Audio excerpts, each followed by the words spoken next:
तो चलिए अब हम लोग बात करते हैं। आप सभी बच्चे यहाँ पर उपस्थित हैं।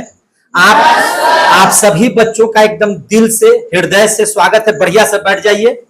और ये हैं आपके बच्चे ये क्लास में पढ़ रहे हैं। और आज हम लोग बात करेंगे साइंस का। बहुत सारा टेस्ट आप लोगों ने दिया और आज जो है आपको टेस्ट देना है हिस्ट्री से। किससे टेस्ट देना है? हिस्ट्री से। और हिस्ट्री से जो क्वेश्चन हम आप लोगों को पढ़ाए हैं हम वहां से टेस्ट ले लेंगे।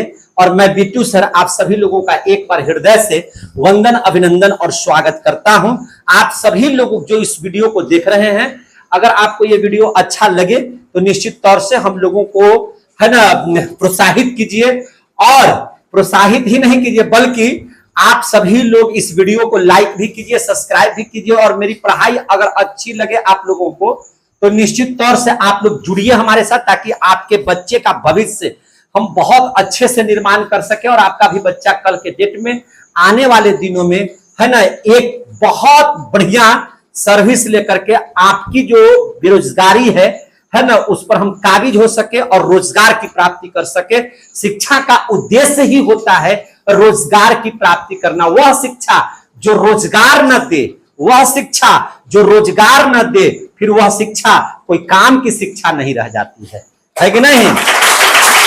देखिए आप देख सकते हैं मेरी बातों को किस तरह से मेरे बच्चे समझ रहे हैं। बहुत भली भांति आपको मैं बता दूं कि अगर सबसे पीछे हम अगर आ जाते हैं तो सबसे पीछे यहाँ पे बहुत सारे बच्चे हैं।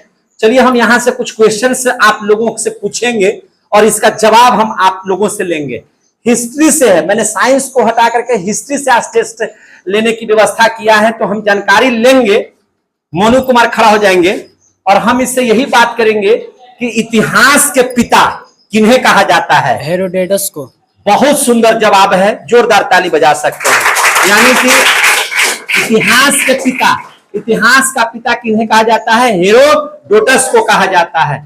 अब हम लोग इस बात पर चलेंगे। अगला क्वेश्चन पूछेंगे कि सिंधु सभ्यता प्रसिद्ध थी। किस बात के लिए सिंधु सभ्यता प्रसिद्ध थी? सुनियोजित शहर के हेतु।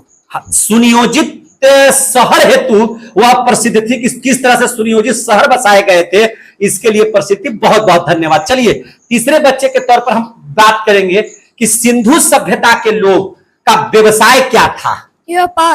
व्यापार करना। क्या करना? व्यापार। तो सीधा बोलिए ना, मुंह ऐंठ के नहीं बोलना है। क्या किसके लिए मैंने सिंधु सभ्यता प्रसिद्ध किसके लिए थी? व्यापार के लिए। और सिंधु सभ्यता के समय में जो मुख्य फसल थी वह कौन सी फसल थी? जौ एवं गेहूं। जौ एवं गेहूं। और इसके बाद ठीक हम लोग चलेंगे कि हड़प्पा सभ्यता के बारे में जानकारी दी किसने? हड़प्पा सभ्यता के बारे में किसने जानकारी दी? आपका नाम क्या है? शिवम दुबे। शिवम दुबे। आगे देखिए सब आप हमको देखिए यहाँ पे देखिए कि हड़प्पा सभ्यता के बारे में जानकारी किसने दी थी? चार्ल्स मेसन ने। चार्ल्स मेसन ने। कब? 1825 में। जोरदार तालियों से स्वागत कर दीजिए। बैठ जाइए। अब आप देख सकते हैं यहाँ पर है नैतिक। और नैतिक से हम लोग बात करेंगे कि मोहनजोदड़ो और हड़प्पा की खुदाई के लिए जो प्रभारी नियुक्त किए गए थे उनका नाम क्या था? Sir John Marshall. Sir John Marshall. Sir John Marshall. अच्छा, हड़प्पा की सभ्यता कैसी सभ्यता थी? किस युग की सभ्यता थी? कांस्य युग की सभ्यता। कांस्य युग की सभ्यता थी। आप देख सकते हैं कि कितना शानदार तरीके से आपके बच्चे यहाँ पर जवाब दे रहे हैं। सबसे पहले इस माइक पर जवाब देना ही खड़ा होकर के यह बहुत बड़ी कला है जो आपके बच्चे आज से कर रहे हैं, है ना। कांस्य युग की हड़प्पा की सभ्यता कैसी थी? कांस्य युग की थी। सिंधु सभ्यता की लिपि, लिखावट, लिपि सिंधु सभ्यता की लिपि कैसी लिपि थी? भाव चित्रात्मक। क्या होगा? भाव चित्रात्मक, है ना। भाव चित्रात्मक। मिस्र के राजा को कौन बच्चा बता सकता है? मिस्र के राजा को क्या कहा जाता था? फराव। बैठ जाइए। बहुत सुंदर जवाब। और खरोष्टी लिपि लिखी जाती थी बाएं से दाएं या दाएं से बाएं? दाएं से बाएं। दाएं से बाएं। बिल्कुल सही जवाब। दाया से दाया ये साइड में है, इधर से इधर की ओर आते थे। ये थे खरोष्ट लिपि लिखी जाने की व्यवस्था। आप खड़ा हो जाइए। आनंद, आप हमको बताइए, आप स्वास्तिक का चिन्ह देखे होंगे जो आप लोग दीवालों में स्वास्तिक बनाते हैं ना, स्वास्तिक। या कभी कभी आपका माने सरकार का अगर मुहर उहर है, मतदाता केंद्र पर अगर आप मुहर लगाने जाते होंगे तो उस पर स्वास्तिक का मुहर लगता है। ये जो स्वास्तिक का जो चिन्ह है, यह चिन्ह किस सभ्यता की देन थी? सिंधु सभ्यता। सिंधु सभ्यता की देन थी। बहुत सुंदर जवाब है, बैठ जाइए। और आप बताएंगे आदि मानव ने सर्वप्रथम क्या सीखा था? आग जलाना। आग जलाना, बिल्कुल, इसके लिए ताली बजा दीजिए। आग जलाना बिल्कुल सही जवाब है, आग जलाना सीखा था। अच्छा, आग का आविष्कार किस काल में हुआ था? पुरासा पाना। आग का आविष्कार किस काल में हुआ था? कौन बताएगा? आग का आविष्कार किस काल में हुआ था? पूरा पाषाण काल में। पूरा पाषाण काल में। जोरदार ताली इसके लिए बजा दी। पूरा पाषाण काल में हुआ था। सबसे पहले मानवों ने किस जंतु को पालतू बनाया था? कौन ऐसा जानवर था जिसको सर्वप्रथम पालतू बनाया गया था? कुत्ता को पालतू बनाया गया था। बहुत बढ़िया। और सिंधु सभ्यता कैसी सभ्यता थी? सिंधु सभ्यता है ना, कैसी सभ्यता थी? कौन जवाब दे सकता है? सिंधु सभ्यता कैसी सभ्यता थी? बोलिए। आद्य ऐतिहासिक काल की। आद्य ऐतिहासिक काल की सभ्यता थी। और बहुत सुंदर जवाब आपने दिया है। हम एक और क्वेश्चन लेकर के आपके बीच में हाजिर हो रहे हैं कि हड़प्पा कहाँ स्थित है? रावी नदी के तट पर। वही रावी नदी के तट पर जहां पर पूर्ण स्वराज की घोषणा की गई थी। किसके द्वारा? पंडित जवाहरलाल। वही रावी नदी के तट पर कौन चीज स्थित है? हड़प्पा। है कि नहीं? खड़ा होकर बोलिए। तो आपसे हम क्वेश्चन पूछेंगे कि हड़प्पा स्थित है किस नदी पर? रावी नदी के तट। और सिंधु सभ्यता का प्रमुख बंदरगाह यहां नहीं ना पूछे हैं? पूछ लिए हैं, दोबारा नहीं जवाब दे सकते हैं? दे सकते हैं तो बताइए कि सिंधु सभ्यता का प्रमुख बंदरगाह कौन था? लोथल। लोथल, बिल्कुल सही जवाब। कौन था? लोथल। हड़प्पा के लोग अपरिचित थे। हड़प्पा के लोग अपरिचित थे किस चीज के से? लोहा से। लोहा से अपरिचित थे। यह है आनंद। जोरदार ताली बजा दीजिए। अब हम लोग आगे बात करेंगे। हड़प्पा में जो मिट्टी के बर्तन हुआ करते थे, उस पर जो रंग लगता था वह किस कलर का होता था? लाल। लाल। क्या बात है, बहुत सुंदर जवाब है। बैठिए। और हम लोगों के बीच में निथि जानवी शामिल हुई है आज से। शामिल हुए ना आज से? तो खड़े हो जाइए। कल से आप आ रहे हैं, बोलबे नहीं करते। कहना से साहब शामिल हुआ है? कल से। चलिए, बहुत अच्छा जवाब है। आप हमको बताइए कि चावल जो हम लोगों का, चावल के बारे में जो साक्ष्य मिला था, चावल का साक्ष्य कहां मिला था? जल्दी से बताइए। लोथल में और रंगपुर में। कहां? लोथल और रंगपुर में। जोर से बोले। आप लोग नहीं बोलेंगे, ई बोलेगी। चावल का साक्ष्य कहां मिला था? लोथल में, रंगपुर से। आप लोग को सुनाई दिया जी? नहीं सर। खा के नहीं आई है, दोबारा खाने गई थी। जोर से बोलो। लोथल एवं रंगपुर से। बैठ जाइए। अब इसके बाद आप लोग बताइएगा सिंधु सभ्यता का जो मान्यता प्राप्त काल है, सिंधु सभ्यता की जो मान्यता है, उस समय का काल क्या था? 2500 ईसा पूर्व से 1750 ईसा पूर्व तक। 2500 ईसा पूर्व से 1750 ईसा पूर्व तक। कहीं से किसी को दिक्कत हो रहा है तो हमको बताइएगा जरा सा। और हमसे आप लोग नया क्वेश्चन का कुछ जवाब देंगे। बारी बारी से हम लोग बात करेंगे। दोबारा भी आपसे हम क्वेश्चन पूछ सकते हैं, कोई दिक्कत नहीं ना होना चाहिए। अच्छा, तुम खड़ा हो जाओ जी। मोहनजोदड़ो कहां स्थित है अभी के वर्तमान समय में? पाकिस्तान। कहां है? पाकिस्तान। अब हम पूछेंगे कि पाकिस्तान के किस शहर में, तब आपको जवाब देना है। नहीं तो आप इतना ही ध्यान रखें कि मोहनजोदड़ो स्थित है कहां? पाकिस्तान में। कहां? पाकिस्तान में। मोहनजोदड़ो की खोज किसने किया? कौन कौन बच्चे जवाब दे सकते हैं? मोहनजोदड़ो की खोज किसने किया? जल्दी से। राखलदास बनर्जी। हाँ, राखलदास बनर्जी। राखलदास बनर्जी। कब? 1922 में। कब? 1922 में। बिल्कुल सही जवाब। कब? 1922। अच्छा, कांस्य मूर्ति मिली थी, वो भी एक नर्तकी का। तो नर्तकी की कांस्य मूर्ति मिली, कहां पे मिली, कब मिली, किस काल में मिली? उस काल का क्या नाम है बताइए? मोहनजोदड़ो से। मोहनजोदड़ो से। किससे? मोहनजोदड़ो से। बहुत बढ़िया, बैठ जाइए। मोहनजोदड़ो से मिला। और सिंधु सभ्यता की सबसे बड़ी इमारत, सिंधु सभ्यता की सबसे बड़ी इमारत किसको बोला जाता है? मोहनजोदड़ो। मोहनजोदड़ो को क्या बोला जाता है? क्या चीज का था वो सबसे बड़ी इमारत? अन्नागार। क्या चीज का था? अन्नागार। अभी आप लोग बच गए हैं। चलिए आप लोगों से भी बात करते हैं। आप बताइए मोहनजोदड़ो के प्रमुख स्मारक क्या थे, बताइए।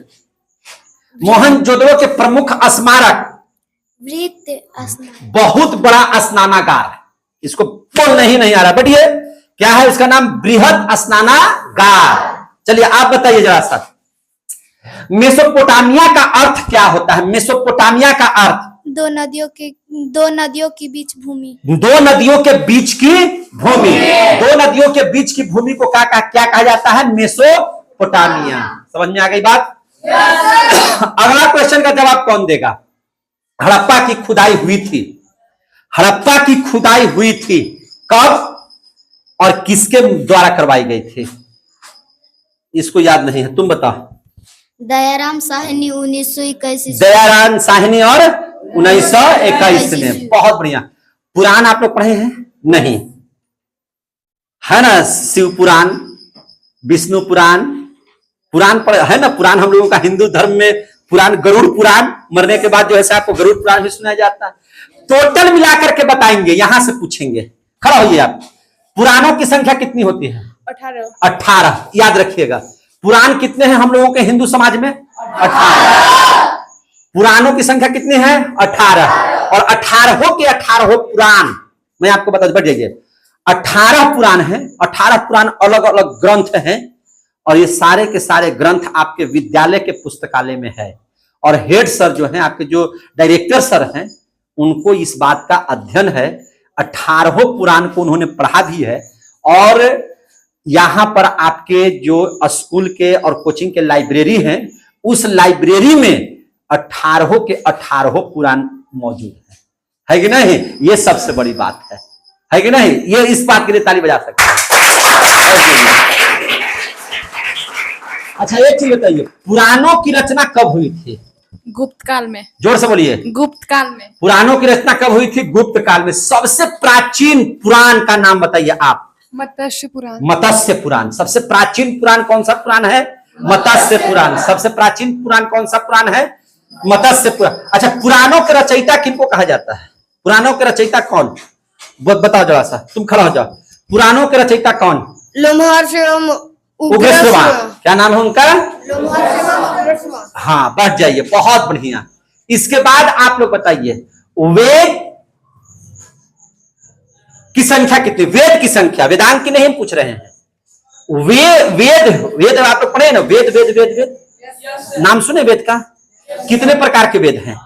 कौन बताएगा? बताओ। 4। और आप ही हमको जवाब दीजिए, वेदांगों की संख्या कितनी है? 108। नहीं, गलत। 6। वेदांगों की संख्या जी 6। तो एक बार में नहीं बोलते हैं। वेदांगों की संख्या 6। अच्छा, ये 108 किसके बारे में बता रहा था? तो बता तो। उपनिषदों की संख्या। उपनिषदों की संख्या। किसका? उपनिषद की संख्या कितनी है? 108। उपनिषद की संख्या कितनी है? 108। देखिए, सबसे पहले आपसे कोई पूछेगा कितने पुराण? 18। वेद कितने? 4। वेदांग कितने? 6। उपनिषद कितना? 108। और एक क्वेश्चन बहुत इंपॉर्टेंट है, कौन बताएगा? कौन कौन बच्चा बता सकता है अगला इंपॉर्टेंट क्वेश्चन, कि पुराणों का जो अध्ययन करने वाला पहला मुसलमान? ये बहुत स्पष्ट है। सोचिए, पुराण चूंकि हिंदू ग्रंथ है, समझ में आ रही है बात ना? लेकिन किसी मुसलमान ने इसका अध्ययन किया था। वह मुसलमान कौन था जिसने पुराणों का अध्ययन कर लिया था? इतने बच्चा जवाब देने वाले हैं। अच्छा, तुम ही बताओ, क्या नाम था उनका? अल-बिरूनी। जोरदार ताली बजा दीजिए। उस मुसलमान का क्या नाम था? आप बताइए। अलबरुद्दीन। अलबरुद्दीन। क्या नाम था जी? अलबुरुनी। सब गड़बड़ा रहा है। वह मुसलमान जिसने पुराणों का अध्ययन कर लिया था, उनका नाम बोलो फिर से। अल-बिरूनी। अब समझ में आ गया? तुम बता। अल-बरूनी। अब तुम बता। अल-बुरूनी। और बता, और बोलो। हो गया सबको याद? अच्छा, एक चीज हमको जवाब दीजिएगा बहुत ध्यान से, कि उपनिषद का विषय वस्तु क्या है? उपनिषद का विषय वस्तु क्या है? बोलो। दर्शन। दर्शन। जोरदार ताली बजा दी छोटे बच्चे के लिए। दर्शन। ब्राह्मण, समझ में आ रही है बात? कि ब्राह्मण ग्रंथ संबंधित है किस चीज से? ब्राह्मण ग्रंथ संबंधित है किस चीज से? कर्मकांड से। कर्मकांड से। कर्मकांड समझ में आता है ना? समझ में आ रहा है ना? तो वही कर्मकांड से ही संबंध से है। सबसे प्राचीन वेद, सबसे प्राचीन वेद किस वेद को कहा जाता है? सबसे प्राचीन वेद, खुशी खड़ा हो जा। ऋग्वेद। ऋग्वेद। कौन सा वेद है? ऋग्वेद। ऋग्वेद आपका सबसे प्राचीन वेद है। ऋग्वेद में सूक्तों की संख्या कितनी है? ऋग्वेद में सूक्तों की संख्या कितनी है? तुम बताओ, खड़ा हो जा। 1028। 1028। जोरदार ताली बजा। ऋग्वेद में आपका जो है सूक्तों की संख्या है 1028। गद्य एवं पद वाला वेद कौन सा वेद है जिसमें गद्य और पद दोनों सम्मिलित हैं? कौन सा वेद है? खड़ा हो जाइए। कौन सा वेद है? यजुर्वेद। जोर से बोलिए। यजुर्वेद। कौन बता सकता है? और तुम बताओ। कौन? यजुर्वेद। यजुर्वेद। कौन सा वेद? यजुर्वेद। कौन सा वेद? आप सही बताए थे, लेकिन धीरे बोले थे। आप तो मुंह में खा रहे हैं, पता नहीं क्या थे। यजुर्वेद। कौन सा वेद? यजुर्वेद। है कि नहीं? अब हमको बताइए, शतपथ ब्राह्मण संबंधित है किस वेद से? तुम ध्यान से सुनिएगा। शतपथ ब्राह्मण संबंधित है किस वेद से? खड़ा होइए। यजुर्वेद से। यजुर्वेद से। जोरदार ताली बजाइए। और मैं आप सभी लोगों को एक बार फिर से बता दूं सभी लोगों को कि ये जो क्वेश्चन आप देख रहे थे, करीब करीब हमने बच्चों को बताया था 43 क्वेश्चन। पढ़ाई ऑलरेडी पहले से हो चुकी थी। 43 प्रश्न थे टोटल में। कितना प्रश्न थे? 43। एक एक क्वेश्चन का जवाब आप लोगों को अगर अच्छा लगे तो इस वीडियो को लाइक भी कर देना, सब्सक्राइब भी कर देना। मिलेंगे अगले वीडियो में एक बार फिर से।